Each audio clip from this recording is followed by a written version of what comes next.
The first thing to do in Synapse is to update the software in order to support the Huntsman V3.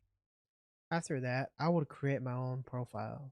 This keyboard comes with a bunch of presets, but you don't need to waste time with that. Just click add, and then you can rename it. Next is the lighting tab. You can choose to do whatever you want here. Now the actuation tab.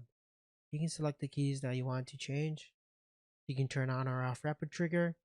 You can change how sensitive your rapid trigger is. You can change the actuation point for each key, and then make sure to save this to your keyboard. The first pro is the 0.1mm actuation point along with the rapid trigger.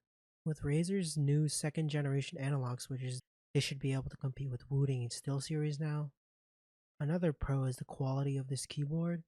It has an aluminum top and overall it feels nicer. The next pro is that this keyboard should have onboard memory and should be able to run without Synapse. Cons.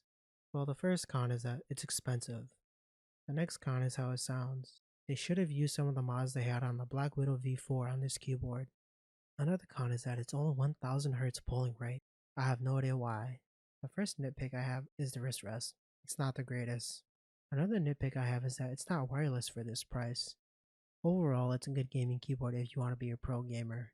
This keyboard is a little bit expensive, but if you want rapid trigger along with adjustable actuation points in a TKL form factor, then this keyboard is aight if you're willing to spend the money.